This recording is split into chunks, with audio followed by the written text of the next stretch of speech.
अब next phase देखते हैं सिमेंटिक एनालाइजर। सिमेंटिक एनालाइजर क्या करेगा, ये सिमेंटिक एनालाइजर इस सिंटैक्स ट्री को एज ए इनपुट लेगा। ये जो सिमेंटिक एनालाइजर है ये इस सिंटैक्स ट्री को एज ए इनपुट लेगा और फिर इसको सिमेंटिकली वेरीफाई करेगा, ठीक है ना। तो अगर आपका जो प्रोग्राम है वो सिमेंटिकली करेक्ट है या मीनिंगफुल है तो वहां पर आपका कोई भी एरर नहीं आएगी। तो आपके ये प्रोग्राम को ये सिमेंटिक एनालाइजर क्या कर रहा है, सिमेंटिक कंसिस्टेंसी के लिए चेक करेगा। सिमेंटिक का मतलब होता है मीनिंगफुल। तो अगर आपका प्रोग्राम मीनिंगफुल है या सिमेंटिक कंसिस्टेंट है तो वहां पर आपका कोई भी एरर नहीं आएगी, अदरवाइज आपकी सिमेंटिक एरर यहां पर आ जाएगी।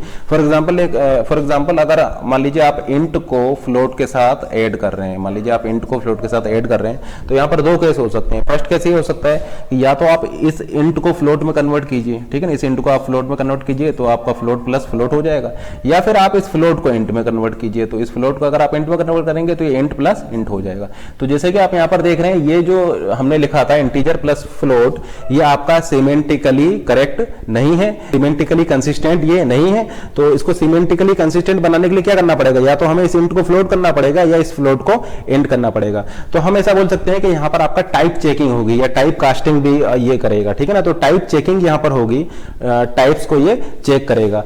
तो दो टाइप की आपका टाइप कास्टिंग होती है, ठीक है ना। इंप्लिसिट टाइप कास्टिंग और एक होता है आपका एक्सप्लिसिट टाइप कास्टिंग। इंप्लिसिट ये ऑटोमेटिकली होती है, तो इंप्लिसिट आपका कंपाइलर खुद करता है। तो इंप्लिसिट टाइप कास्टिंग आपका ऑटोमेटिकली होती है और ये आपका कंपाइलर खुद करता है, और एक्सप्लिसिट टाइप कास्टिंग हमें करनी पड़ती है, ठीक है ना। तो एक्सप्लिसिट टाइप कास्टिंग आपका यूजर करेगा और इंप्लिसिट टाइप कास्टिंग आपका कंपाइलर करेगा।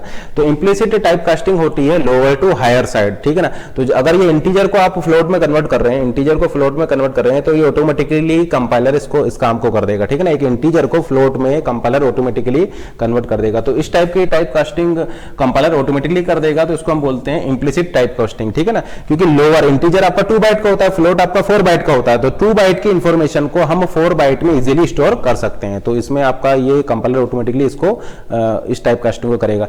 लेकिन एक्सप्लिसिट टाइप कास्टिंग हमको करना होगा, क्योंकि जो फ्लोट होता है वो 4 बाइट का होता है और उसको अगर हम 2 बाइट में स्टोर करेंगे तो आपका डेटा कुछ लॉस हो जाएगा, ठीक है ना। तो इसको हमें करना पड़ेगा।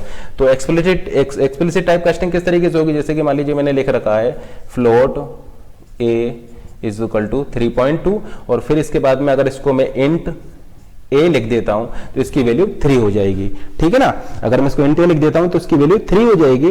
तो यहां पर आपका क्या हुआ, ये जो फ्लोट को हमने एक इंटीजर में टाइप कास्ट किया, तो इस टाइप की टाइप कास्टिंग को मैं बोलूंगा एक्सप्लिसिट टाइप कास्टिंग, जो कि यूजर खुद करता है, और ये इंप्लिसिट टाइप कास्टिंग ऑटोमेटिकली हो जाती है। तो जैसा कि आप यहां पर देख रहे हैं, यहां पर ये प्रोग्राम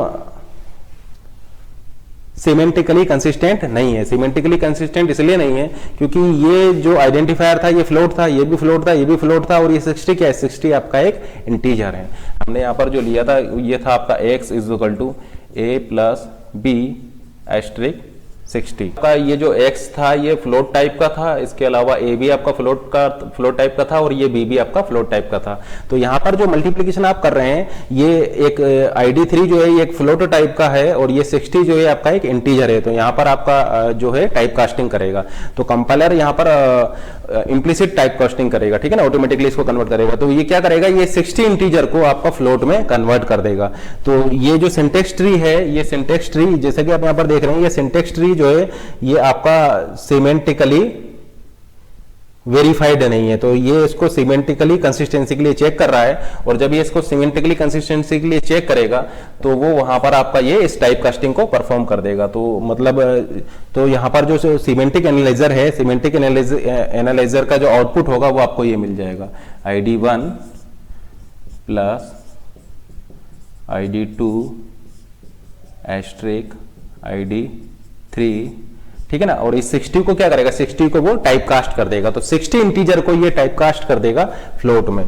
तो हम यहाँ पर एक नोड और क्रिएट कर देंगे, int2 फ्लोट, ये टाइप कास्टिंग कंपाइलर ने की है, int2 फ्लोट, इंटीजर को फ्लोट में कन्वर्ट किया है और वो आपका इंटीजर हो जाएगा आपका 60, ठीक है ना। तो सिमेंटिक एनालाइजर ने क्या किया, सिमेंटिक एनालाइजर ने इस सिंटेक्स ट्री को लिया, सिमेंटिक एनालाइजर ने इस सिंटेक्स ट्री को लिया और इस सिंटेक्स ट्री को सिमेंटिक कंसिस्टेंसी के लिए चेक कर रहा है, ठीक है ना। और सिमेंटिक कंसिस्टेंसी के लिए चेक करने और इस ड्यूरेशन में वो आपका ये इन टाइप कास्टिंग को भी परफॉर्म कर रहा है। सिमेंटिक एनालिसिस के बाद आपका जो आउटपुट हो जाएगा वो आपको ये हो जाएगा, ठीक है ना। तो ये आपका क्या है, ये आपका एक ऐसा सिंटेक्स ट्री है जो सिमेंटिकली वेरीफाइड है। तो सिमेंटिकली वेरीफाइड सिंटेक्स ट्री आपको एज आउटपुट मिलेगा इस सिमेंटिक एनालाइजर के बाद, ठीक है ना। तो सिमेंटिक एनालाइजर क्या करेगा, सिमेंटिक एनालाइजर इस सिंटेक्स ट्री को सिमेंटिकली वेरीफाई करेगा। तो ये आपका वेरीफाइड सिंटेक्स ट्री है। तो सिमेंटिक एनालाइजर के बाद आपको ये सिंटेक्स ट्री मिलेगा जो कि सिमेंटिकली वेरीफाइड होगा। तो यहाँ पर इसने ये टाइप कास्टिंग परफॉर्म की है। तो देखिए ये प्रोग्राम आपका सिमेंटिकली कंसिस्टेंट नहीं है। सिमेंटिकली कंसिस्टेंट इसलिए नहीं है क्योंकि ये मीनिंगफुल नहीं है। देखिए ये क्या कर रहा है, ये आपका एक इंटीजर को रिटर्न कर रहा है। ये प्रोग्राम आपका एक इंटीजर को रिटर्न कर रहा है, जबकि यहाँ पर आप किसको रिटर्न कर रहे हैं, यहाँ पर हम एक कैरेक्टर को रिटर्न कर रहे हैं। तो यहाँ पर आपका जो है रिटर्न टाइप में मिसमैच हो गया, ठीक है ना। आप एक कैरेक्टर को रिटर्न कर रहे हैं जबकि रिटर्न टाइप आपने इंटीजर लिखा हुआ है। तो ये सिमेंटिकली आपका कंसिस्टेंट नहीं है। तो यहाँ पर आपका सिमेंटिक एरर आ जाएगी, ठीक है ना। तो सिमेंटिक एरर क्या होगी, सिमेंटिक एरर आपका, अगर आपका प्रोग्राम सिमेंटिकली कंसिस्टेंट नहीं होगा तो वहां पर आपका सिमेंटिक एरर आ जाएगी। तो ये एरर हैंडलर इसको हैंडल करेगा। तो आपका यहाँ पर रिटर्न टाइप मिसमैच कर जाएंगे तो यहाँ पर आपका सिमेंटिक एरर आ जाएगी।